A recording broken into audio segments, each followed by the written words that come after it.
예수님의 탄생에 대한 기록은 마태복음과 누가복음에 주로 기록되어 있습니다.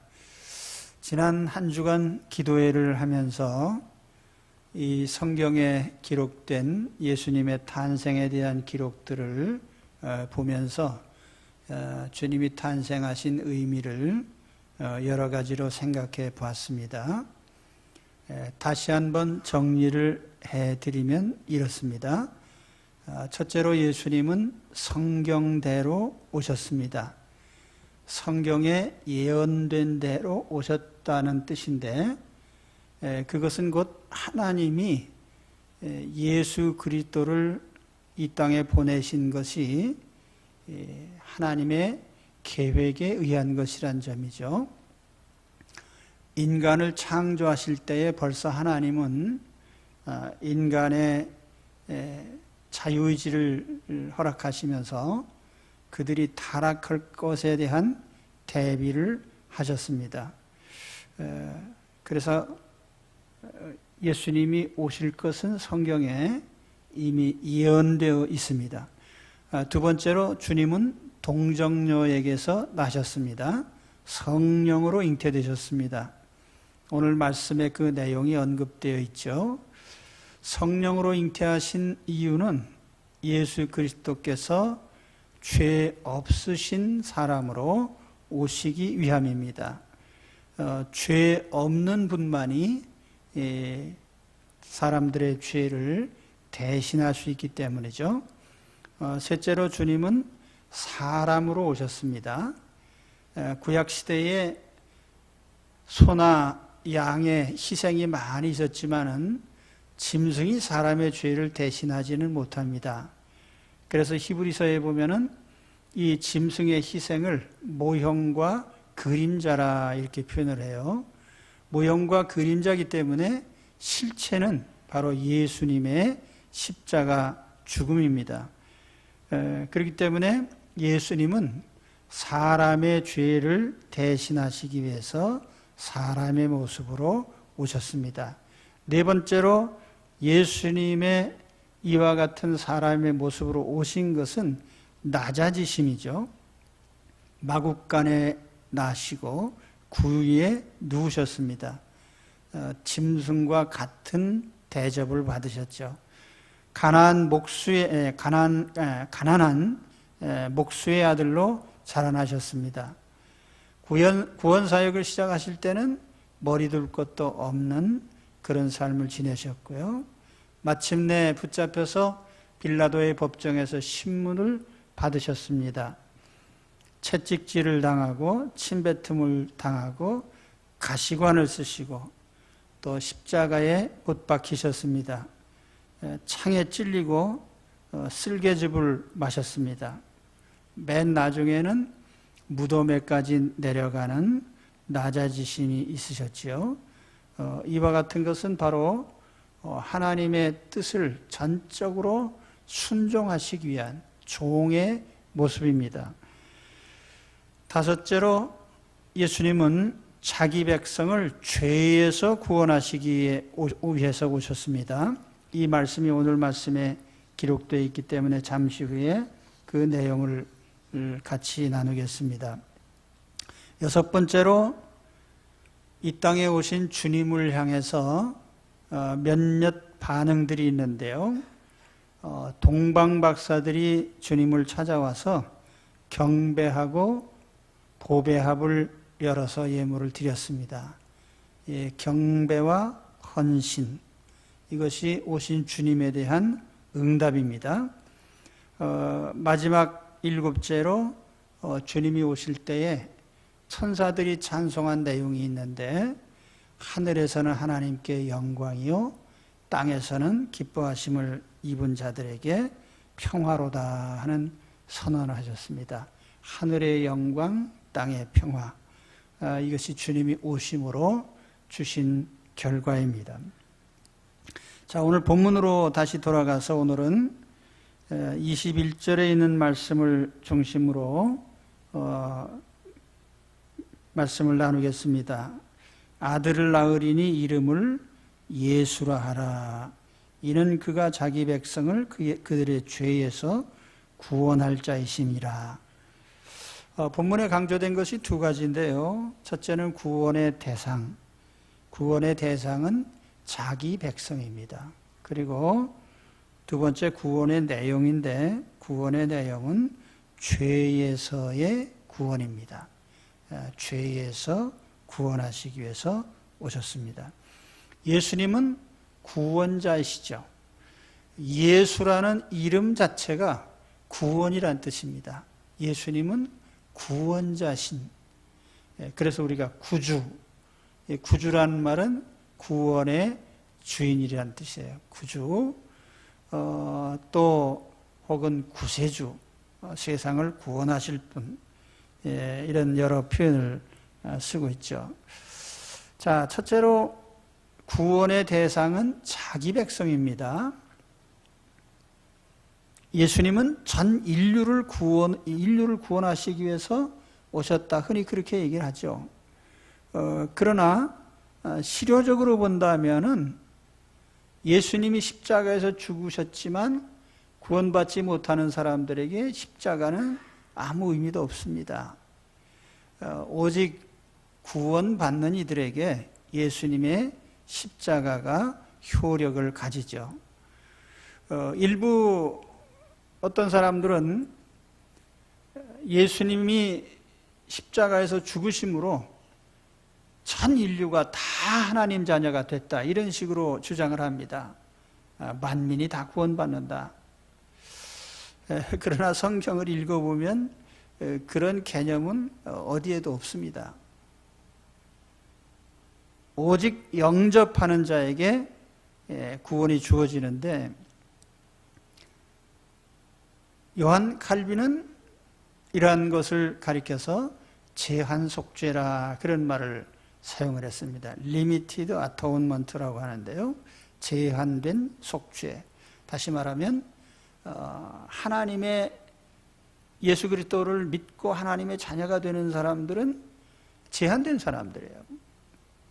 모든 사람이 아니고, 그래서 오늘 말씀에도 보면은 자기 백성을 구원하러 오셨다, 이렇게 말씀을 합니다. 그러면 누가 예수님 백성이죠?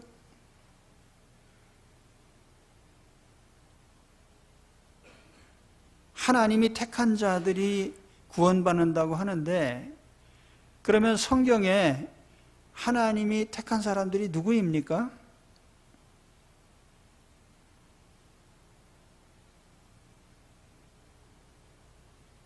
하나님은 자기 백성을 택하시죠.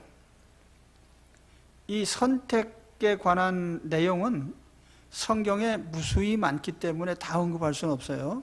그러나 하나님이 가인을 버리시고 아벨을 택하시고, 하나님이 아브라함을 선택하시고, 하나님이 이스마엘이 아닌 이삭을 택하시고, 하나님이 에서가 아닌 야곱을 택하시고, 12아들 가운데 유다를 택하시고, 그 자손 중에 다윗을 택하셨습니다.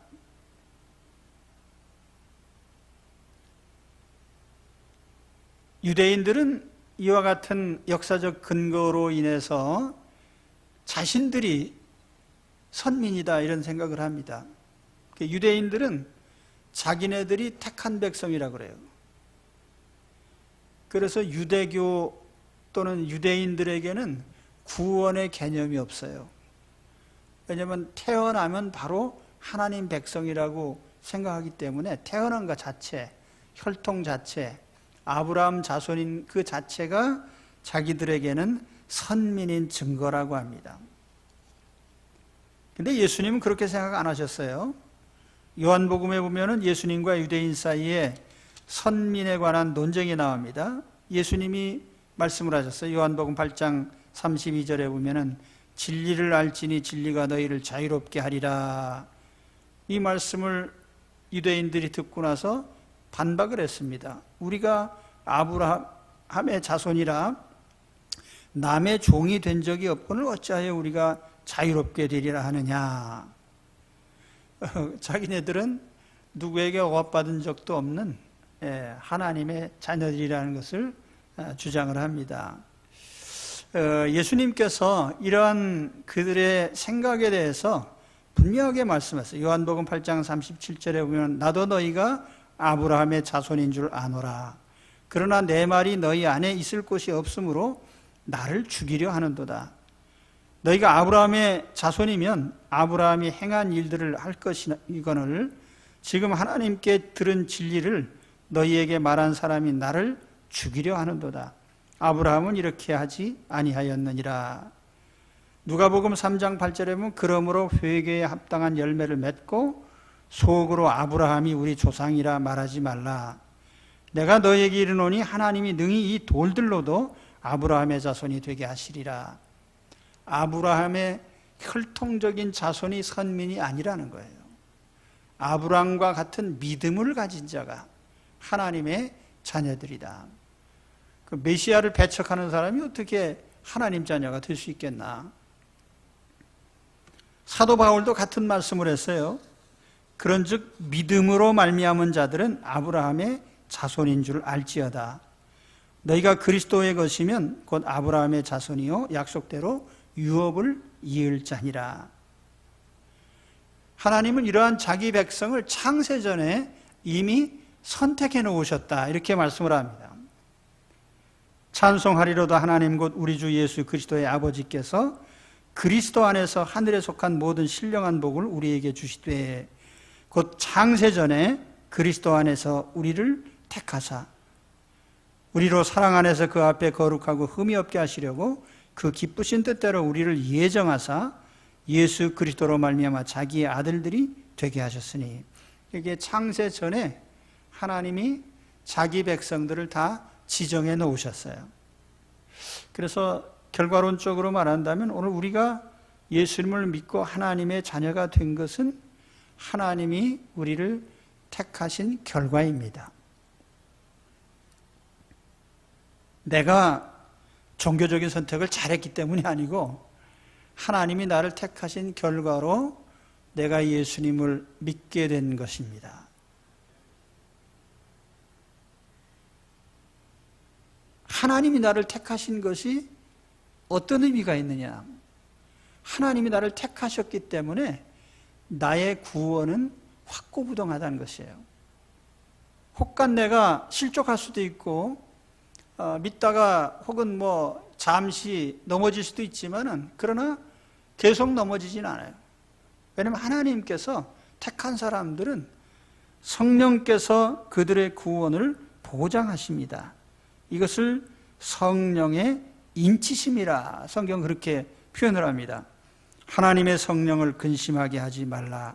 그 안에서 너희가 구원의 날까지 인치심을 받았느니라.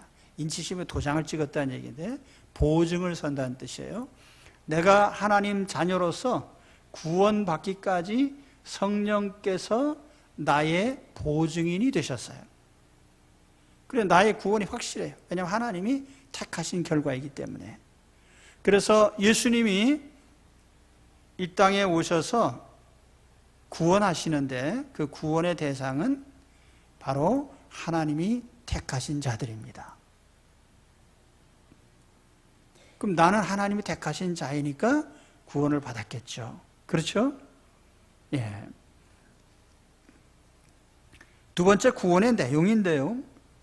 죄에서 구원하신다 이렇게 말씀합니다. 죄에서 구원. 우리가 살다 보면 구원받을 일이 많죠. 육체의 질병에서 구원받아야 됩니다.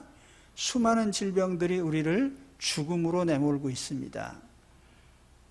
가난과 굶주림에서 구원받아야 됩니다. 지구상에 8억이 넘는 인구가 기아에 허덕이고 있습니다.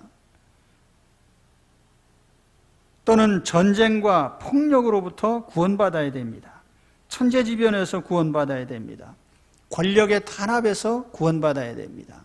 구원받을 일이 많이 있는데 그러나 하나님이 예수님을 통해서 우리를 구원하신 그 구원은 이 모든 구원을 떠나서 죄에서 구원이에요. 죄에서 구원.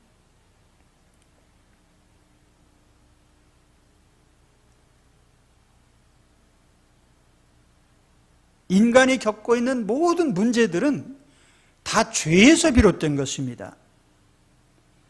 인간이 타락할 때에, 아담이 타락할 때에 모든 인간 세상의 불행이 따라왔어요. 아담이 타락함으로 말미암아 자연 환경이 악화됐죠. 살기 좋은 에덴 동산에서 추방당했습니다. 또 그는 육체적으로 고달프게 노동을 해야 됩니다.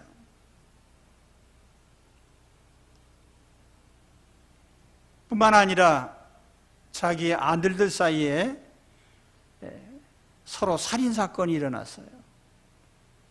이와 같이 모든 불행이 죄로 말미암아 비롯된 것입니다. 인간의 모든 불행의 원인은 죄에 있어요. 죄에서 구원받아야 돼요. 그리고 이 죄라고 하는 것은 근원적으로 죄가 뭐냐라고 묻는다면 하나님을 대적한 것이 죄입니다.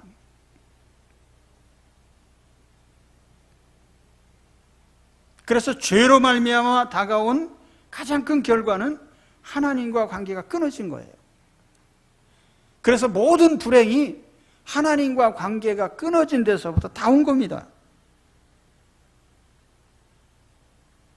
창세기 3장에 보면 아담이 죄를 지은 후에 아담도 하나님의 낯을 피하여 숨었지만은 하나님께서도 아담을 쫓아내셨어요. 넌 다시는 안 보겠다. 하나님과의 관계가 끊어졌죠. 이거를 우리가 영적 사망이라고 합니다. 영적 사망. 하나님과 관계가 끊어진 것. 우리의 육신적인 죽음은요, 우리의 육체와 영혼이 분리되는 것을 말하는데, 영적 사망이라는 건 하나님과 우리와의 관계가 끊어지는 걸 말해요. 그러니까 모든 사람들은 다 태어날 때부터 하나님과의 관계가 끊어진 상태에서 태어납니다. 영적 사망 상태에 있는 것입니다. 바로 여기에서 구원받아야 되는 거죠. 다시 말하면 하나님과 관계가 회복되어야만 되는 거예요.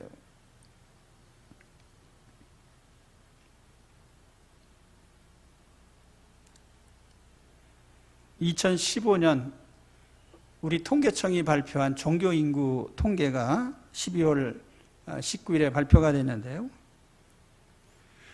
대한민국 인구의 57%는 종교가 없습니다. 다시 말하면 무신론자란 말이죠. 우리 한국 인구의 57%, 60% 가까이 되는 사람들이 무신론자다.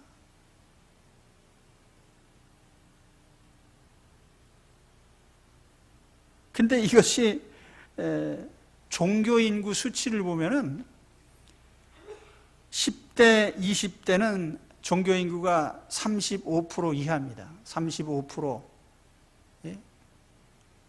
혹은 38%.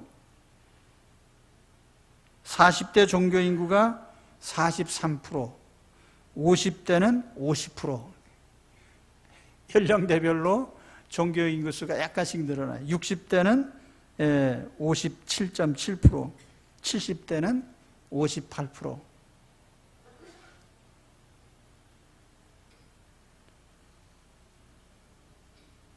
약간 위로가 되는 것은 우리 개신교 인구가 전 국민의 20% 정도, 19.7%, 960만 명이요.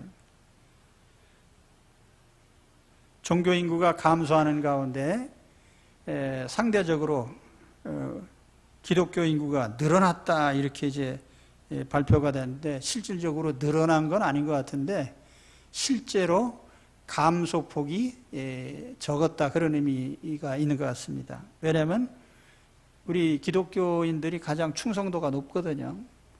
어영부영 신자들이 많지 않습니다. 아무튼 제가 이 말씀 드리는 것은 무신론자가 우리 대한민국 국민의 57%입니다.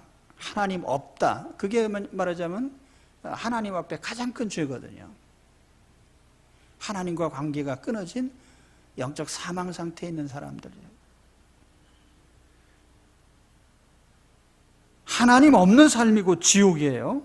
우리가 내세 지옥 얘기하지만은 내세 지옥보다 더 큰 지옥은 현세 지옥이죠. 죄 때문에 인간이 겪는 고통이 얼마나 많습니까?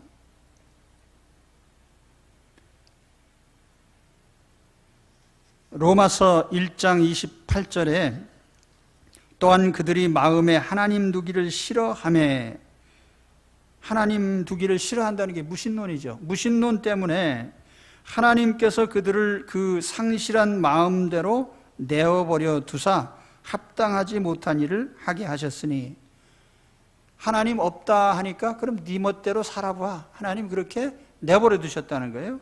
그렇게 했더니 곧 모든 불의, 추악, 탐욕, 악의가 가득한 자요, 시기, 살인, 분쟁, 사기, 악독이 가득한 자요, 수군수군하는 자요, 비방하는 자요, 하나님께서 미워하시는 자요, 능욕하는 자요, 교만한 자요, 자랑하는 자요, 악을 도모하는 자요, 부모를 거역하는 자요, 우매한 자요, 배약하는 자요, 무정한 자요, 무자비한 자.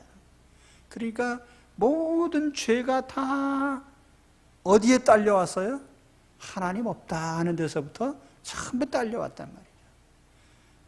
그렇기 때문에 하나님과의 관계가 끊어진 거기서부터 모든 불행이 우리에게 다가온 거예요.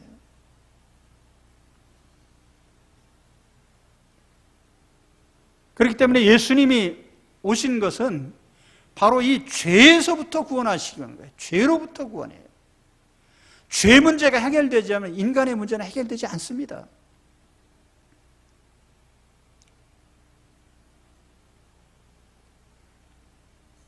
저는 학교 다닐 때 저도 좌파였어요.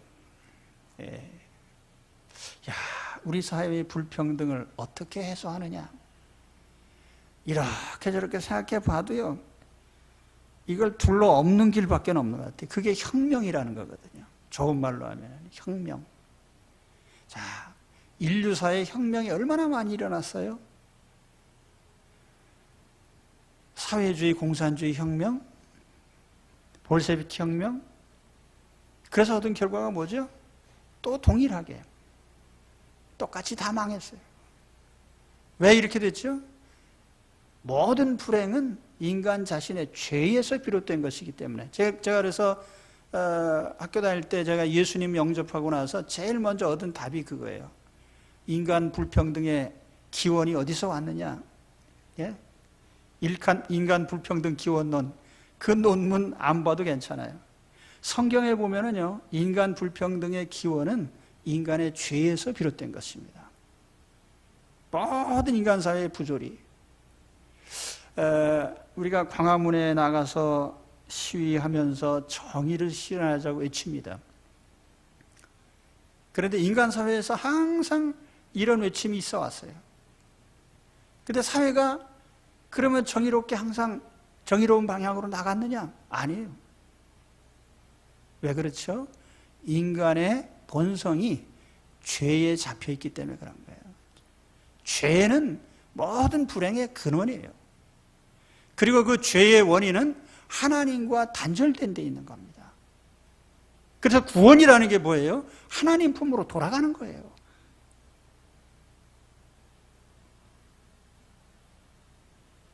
죄에서 구원은 영원 구원입니다.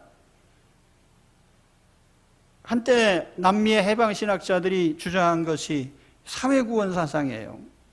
출애굽이 뭐냐? 애굽에 있던 억압받는 노예들이 해방된 것이다. 그래서 구원이라는 개념을 해방이라는 개념으로 바꿨어요. 해방이 구원이다. 그러다 보니까 뭐 소수자 인권 문제, 여러 가지 해방의 그 개념을 다양한 분야에 적용을 한 겁니다. 그런데 여러분, 우리 기독교 본질은요, 영혼 구원에 있는 것이지 어떤 외적인 사회적 구원이나 해방에 있는 게 아니에요. 인간을 죄로부터 풀어줄 때에 그런 모든 문제에서 풀려나게 되는 것입니다. 믿으십니까? 예? 이게 우리 기독교 신앙의 핵심적인 거예요. 우리가 예수님으로 말미암아 구원받았을 때 우리는 모든 정죄로부터 풀려납니다. 우리가 예수님을 영접할 때 과거와 현재와 미래의 모든 죄에서 해방이 됩니다. 하나님의 자녀로 인정받습니다. 의인으로 인정받습니다. 의로운 일을 행했기 때문에 의인이 아니라 모든 죄를 용서받았기 때문에 의인 대접을 받는 것입니다. 지옥의 형벌을 면하게 되고 정죄로부터 구원받아서 하나님 자녀로서의 지위를 되찾게 되는 거예요. 이것이 우리가 말하는 진정한 구원입니다. 여러분, 예수 믿으시면요, 나의 구원이 무엇인지를 확실히 알고 믿으셔야 돼요. 오늘 여러분 예수님 영접하셨습니까? 영접 안 하셨습니까? 예수님 영접하셨어요? 내 마음에 주님이 와 계십니까? 그래서 우리는 모든 죄를 용서받았어요. 하나님 자녀로 주님이 인정해 주시고 받아들이셨습니다. 우리는 어떤 죄로 말미암아 정죄를 당하고 하나님과 관계가 끊어지지 않습니다. 이제는 영원히 지속됩니다. 이러한 영혼 구원으로 말미암아 우리의 육신의 구원, 물질적인 구원, 삶의 모든 여러 가지 고난에서의 구원이 다 영혼 구원에서 비롯되는 거예요. 영혼이 잘 돼야 다른 모든 일이 잘 되게 돼 있어요. 영혼이 잘 된다는 게 무슨 소리예요? 하나님과의 관계가 정상으로 돌아갈 때요. 관계가 정상이 될 때 영혼 구원의 열매들이 모든 삶에 나타나게 되어 있습니다. 바로 예수님이 오셔서 내가 받은 구원이 그런 구원입니다. 자, 마지막으로 예수님이 오셔서 우리가 구원받았기 때문에 우리의 일상의 삶은 이제 하나님과 함께하는 삶이 되었어요. 이걸 우리는 임마누엘 이렇게 말합니다. 임마누엘. 임마누엘이란 말은 하나님이 우리와 함께 하신다, 그런 뜻입니다. 하나님이 우리와 함께 하신다. 이제 예수님을 영접한 후에 우리의 삶은 임마누엘의 삶이에요. 하나님이 항상 나와 함께 하십니다. 믿으십니까? 하나님이 항상 나와 함께 하셔요. 예수님을 영접한 이후에 우리의 삶은 어쨌든 하나님과 함께하는 삶이에요. 내가 깨닫든지 깨닫지 못하든지 주님이 나와 함께 하십니다. 예수님이 탄생하신 그때에 천사들이 찬송을 부르는데 찬송 제목이 두 가지죠. 하나는 하늘의 하나님께 영광, 땅에서는 사람에게 평화. 결과적으로 보면 예수님이 오신 결과로 우리가 얻은 가장 큰 축복은 평화입니다. 그럼 예수님이 오셨는데 오늘 이 땅에 평화가 있습니까? 그래서 아까 말씀드린 대로 기뻐하심을 입은 자들에게 예수 그리스도를 구주로 영접한 들의 목동들이나 혹은 동방박사들이나 예수님을 영접한 그 사람들 속에 평화가 이루어지는 거죠. 그리스도 안에서 평화를 누리십니까? 평화는 다른 말로 하면 화평이 되고요, 평강이라고도 하고 평안이라고도 하고 화목이라고도 합니다. 개인적으로 볼 때는 내 심령의 평안이 되는 것이고 평강이 되는 것이고, 인간과 인간 사이에서는 평화가 되는 거죠.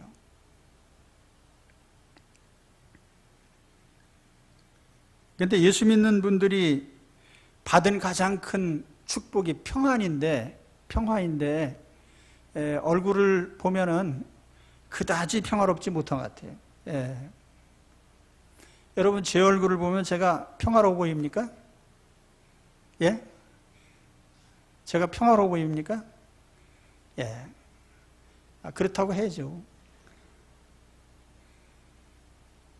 평화라고 하는 것,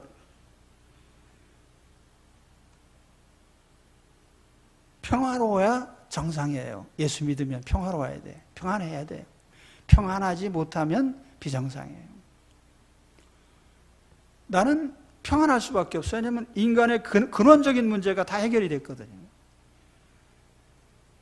가장 큰 슬픔이 죽음인데 죽음의 문제를 나는 해결했잖아요. 하나님과 화해했기 때문에 나는 이 땅에 살든지 이 땅을 떠나든지 하나님 품 안에 있을 사람이고, 현재 하나님 품 안에 있으니까 문제될 게 아무것도 없어요. 그렇죠? 현세의 삶을 돌이켜볼 때 현세의 삶도 마찬가지예요. 주님이 나와 함께 하시니까 내 인생의 모든 문제는요, 둘 중에 하나입니다. 내가 어떤 문제에 부딪히면 주님이 내 문제를 해결해 주시든지 아니면 내가 감당하게 해 주시든지 둘 중에 하나입니다. 믿으십니까? 임마누엘의 축복을 누리고 계십니까? 말만 임마누엘인가요? 하나님이 나와 함께 계셔. 하나님이 나와 함께 계셔 어쨌다는 거예요 도대체? 하나님이 나와 함께 계시기 때문에 평안이 이루어졌고요, 하나님이 나와 함께 하시기 때문에 내 인생에 문제가 없어요. 내 인생의 모든 내가 부딪힌 힘든 과제들이 혹 있을 수 있지만 이 힘든 과제들은 주님이 풀어주시든지 아니면 내가 감당할 수 있도록 주님이 붙들어 주시든지 둘 중에 하나예요. 할렐루야. 그렇다니까요. 얼굴 좀 피시고요, 평안하게. 주님이 오신 날, 주님이 평화를 주러 오셨는데 그 평화라는 게 뭐냐? 주님이 내 마음에 계시니까 지옥 갈 걱정도 없고.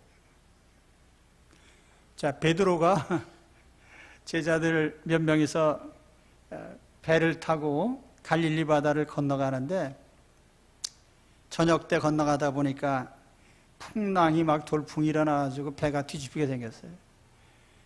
그래서 주여 우리를 좀 살려주옵소서 아마 기도를 했는지, 그런데 예수님께서 물 위로 걸어서 오십니다. 컴컴한데 누군가 걸어오시는데 아마 주님이신가 보다. 그게 베드로가 질문하잖아요. 진짜 주님이십니까? 귀신입니까? 주님이시라면 나한테 명령하셔서 나도 물 위로 좀 걷게 해주세요. 그래서 주님이 물 위로 걸어와라 하니까 베드로가 또 용감하게 실천에 옮겨봅니다. 그 물 위로 걸었어요, 베드로도. 그러다 보니까 풍랑이 막 일어나는데 빠져 죽을 것 같아 겁이 나가지고 더럭 무서워하다가 물속에 풍덩 빠졌습니다. 빠지니까 어떻게 했어요? 주님이 손으로 붙잡아 건져주셨습니다. 성경에 그렇게 기록합니다. 자, 우리가 만난 풍랑 중에 주님이 풍랑을 잔잔하게 주시든지 아니면 그 풍랑 위로 걸어가게 하시든지 둘 중에 하나니까요. 그래서 그것이 임마누엘의 축복인 것입니다. 오늘 우리 삶의 모든 순간에 이 축복을 누리셔야 돼요.